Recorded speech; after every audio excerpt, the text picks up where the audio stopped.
Recently, I had a chance to take the 4x5 camera out for my first shoot with it. And now that the film's back from the lab, I wanted to go over the results and talk about my first experiences with it. So stick around.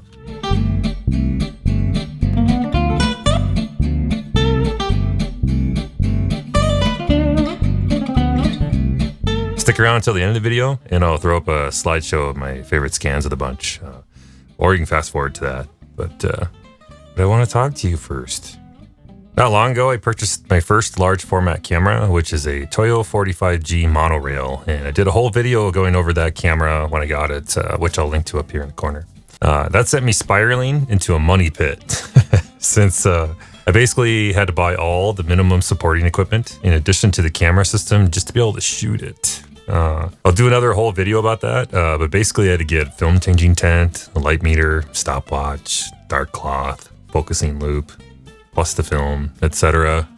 It took a little bit to get all these in place, but as a result, I'm now actually able to shoot the camera. So to me, the first step was to take it out for a test shoot and make sure all the equipment itself was working well.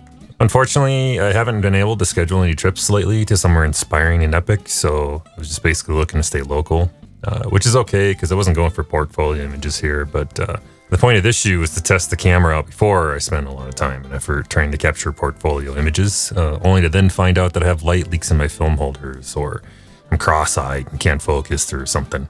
So I went looking for something to burn $100+ worth of film and developing on, and actually I found that really difficult. I went out 3 times and failed to find something around home I was willing to set up on, and it was actually getting really frustrating. I could have just set the camera up in my basement, shot still life photos or something, but I really wanted to use the camera in the type of conditions I expect to use it in normally, so outdoors in a landscape setting. I had the hardest time settling on something though. I drove around to several locations and it just felt like none of it was really workable. I knew I wasn't going for award-winning images out of this, but I still wanted to shoot something at least interesting, you know? So it seems the first fundamental reason for even shooting film was working for me. So I was being really selective, and since I had a finite medium I was working with, I was refusing to waste film on garbage. A couple weeks ago, we finally started getting some snow in Utah, which is kind of weird, especially while the rest of the country seemed like it was getting pounded on. We just kept getting passed over. Utah is, of course, really popular for skiing, so you can imagine the canyons were pretty packed with people trying to take advantage of what possibly might turn out to be the only snow we get this year. It's like 60 degrees today. I ended up settling on a place up one of the local canyons near a reservoir that's really popular for sledding. And it actually ended up being perfect. Lots of parking, lots of snow, alpine views, and I was able to hike out away from the crowds a little bit.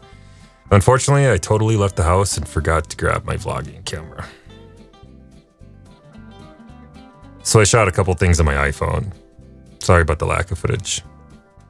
So I'm out shooting with the 4x5, getting my first shots in, and shooting some T-Max 100 up here. That's these mountain range here. Just shooting local, kind of close to home. This location is probably about 40 minutes from my house, but Salt Lake hasn't really gotten a lot of snow, so just recently we got hit with a bunch, and now up in the mountains everyone's kind of flocked up here to go sledding and skiing and snowboarding and whatnot, so it's a pretty popular place to be right now. So far the camera's doing pretty good. I'm enjoying shooting with it, but I underestimated how hard it would be to set up in the cold. I'm on a big snowy hill right now that's all hard packed from sledders, and yeah, it's pretty miserable trying to articulate things with the camera and stuff, even with thin gloves on, and keep having to take my gloves off in order to make camera adjustments and stuff, and my fingers are about froze to the bone. Before heading out, I had loaded 10 sheets of Kodak T-Max 100 black and white negative film to bring with me. I have 5 film holders I was trying to test, so that worked out perfect since I was able to load the entire box and take it with me. To be honest, I've never shot black and white film, so that was a new experience for me as well. I've converted digital files to black and white, but that's an entirely different workflow where black and white is more of an afterthought. And if it doesn't look good, you can always switch it back to color, you know, in Photoshop or whatever. But composing for black and white is harder since you have to consider the contrast and tonal values as opposed to having color contrast to work with as well. That's the reason I really wanted to take advantage of the snow. It almost transforms the scene into monochrome anyway, and makes the tonal differences easier to spot and compose with. Funny enough, I actually did get a really colorful sky, but you can't see any of that in the resulting negatives, of course. The first composition was a vertical shot of the mountain peak with the road in the foreground. For the second, I moved the tripod and turned 90 degrees to the north and composed a totally different scene. That's when I realized I wasn't going to have time to compose and focus every shot if I kept reframing something different for each holder. And since one of the main purposes of this shoot was to test the film holders, I decided to simplify and just leave the camera in one place, which is where I exposed holders 3, 4, and 5. This is Mount Timpanogos that I'm shooting right there. That mountain peak right there is just getting bathed in beautiful sunlight right now. So I'm set up right now in the landscape orientation. I did take a set of shots in portrait earlier.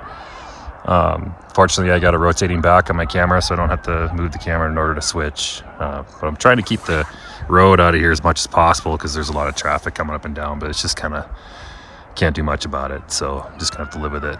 So far, I've shot 6 shots of film, 2 different compositions. I switched compositions and then I went back because the light's really, really good over there right now. In fact, I'm gonna have to put you down because I'm gonna take another set here too. And I'm shooting doubles too.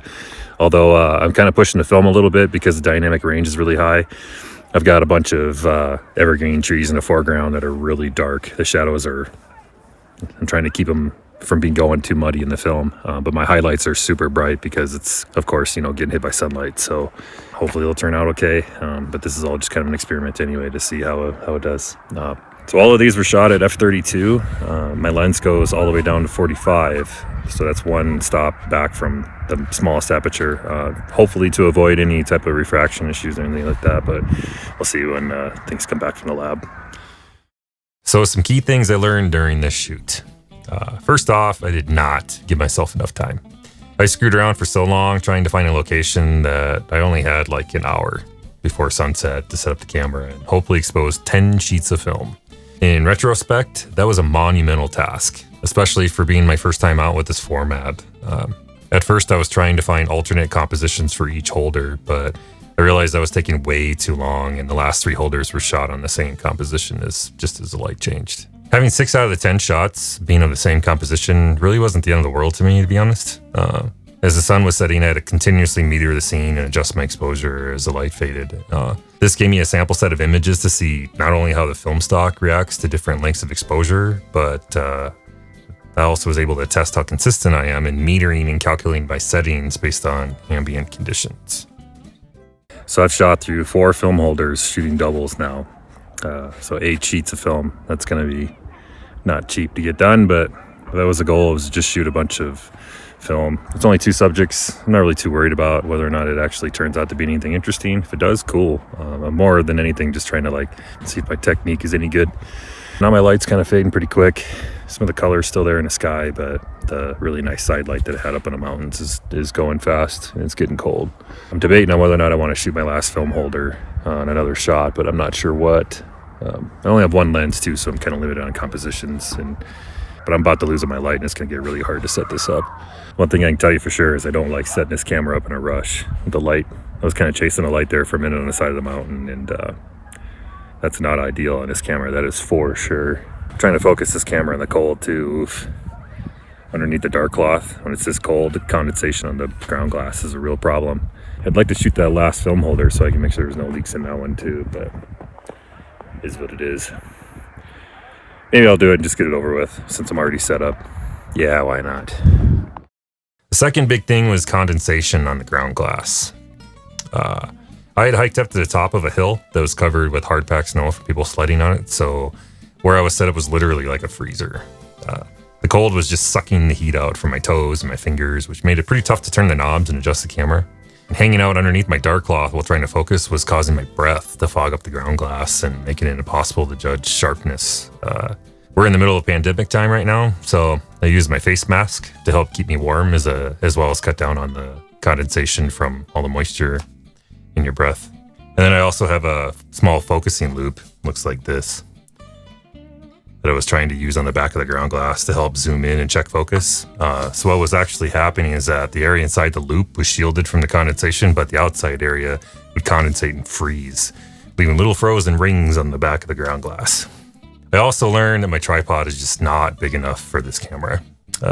It's a carbon fiber Manfrotto and it's extremely sturdy and I love using it with my DSLR, but this camera is just far too heavy for it and causes the legs to wobble when you bump or adjust the camera. Even cocking a shutter was enough to cause the legs to wobble. And if there was more than just a breeze, the camera probably would have been shaking all over. So nothing against Manfrotto. Like I said, I absolutely love the tripod and it works fantastic with my digital kit, but the 4x5 is probably 10 or 12 pounds heavier than the DSLR with the big lens attached, And along with that subject is my ball head. At the time, the best thing I had was my also Manfrotto ball head, which actually held the weight surprisingly well.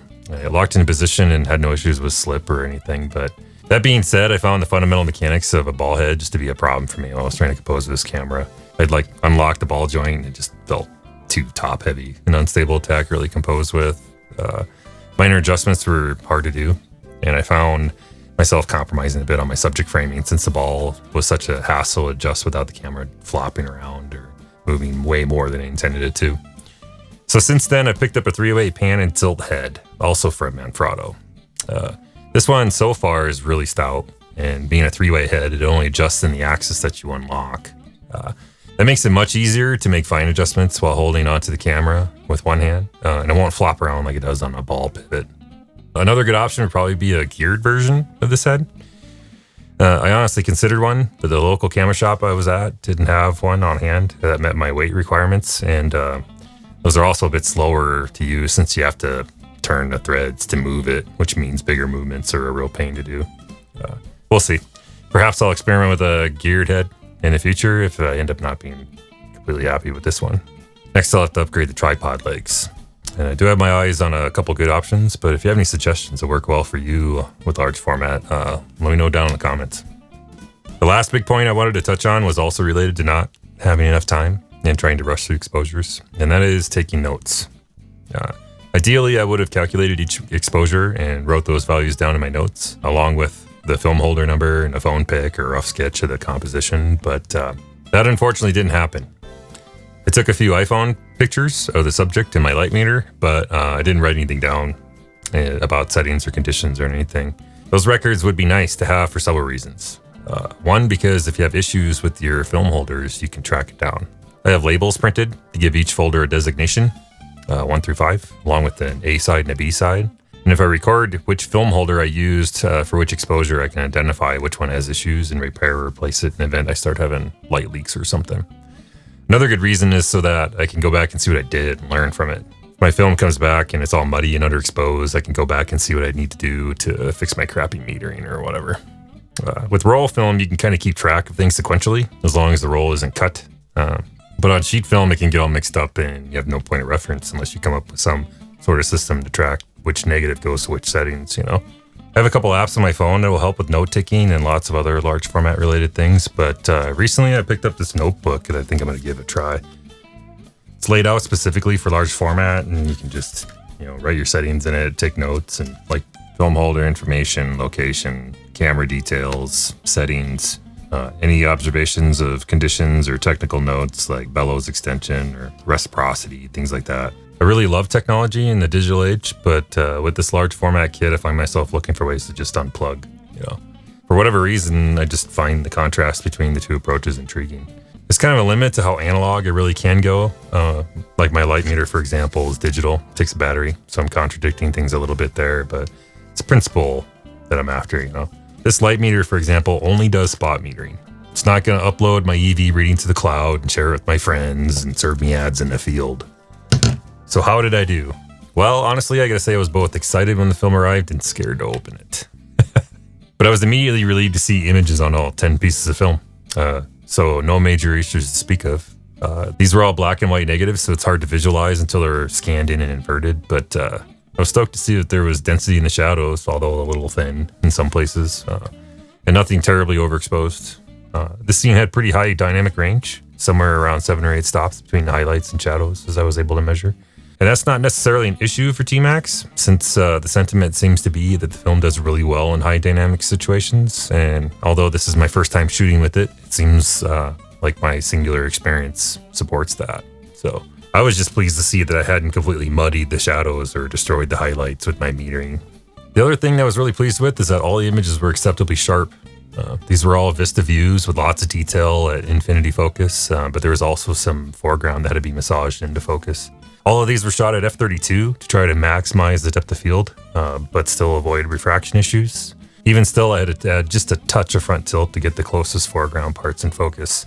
So seeing that my first attempt at applying camera movements was successful was also really rewarding. The first few shots were during bright enough light that I was exposing at 1 second at f32, which is the slowest shutter speed the lens I have will go without switching to bulb mode.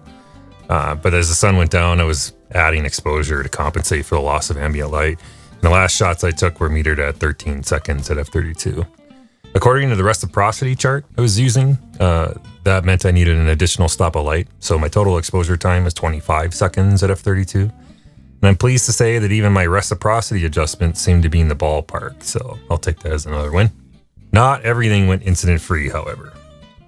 On the very last exposure I took, I was shooting a 25-second exposure in bulb mode. And if you don't know what that is, that means the shutter stays open as long as you hold the cable release down, and then it closes when you release the cable. I had my stopwatch in one hand and the cable release in the other. And when I pressed the shutter, I accidentally let the cable up just enough that it closed the shutter 1 or 2 seconds into the exposure. Realizing what I had done, I pressed the stop button on my stopwatch, but I wasn't really sure how much time had passed between accidentally closing the shutter and stopping the watch. That meant I didn't have an accurate account of how much exposure the film had actually seen, but I knew that if I did nothing, it was going to come back from the lab pretty much blank. So I guessed. I cocked the shutter again and added an additional 23 or so seconds to complete the exposure. Since my tripod hadn't moved and the time between was really close, I was hoping that would yield me a total net exposure that was correct. And it must have been pretty close because it's not obvious to me which of these negatives was that exposure. So I have to say, these came back better than I expected, and I think the first shoot with this camera is a success. Looking at a piece of 4" by 5" film on a light table is definitely a treat, and I can't wait to get some color slide film exposed so I can experience that. Next step, I think, is just getting the kit put together in a compact enough form to fit in the backpack and make it portable enough for hiking around short distances. The design of this monorail system and this being a studio camera poses some interesting challenges as far as getting it to collapse into a backpack, and I've got some ideas to try to make that a little easier. After that, I think it's all about getting more time in shooting with the camera and exposing more film, so stay tuned on that. I got some ideas of places I'd like to take this kit in the near future to do just that. So that's all I got for today. So I just want to say thanks for tuning in. And if you enjoyed this video, it would certainly help me out if you'd hit that like button down below. And if you want to follow me on my journey into shooting 4x5 large format film, be sure to hit that subscribe button and ring my bell if you want to be notified when new videos come out. Again, thank you so much for watching, and I hope to catch you in the next video. All right, take care.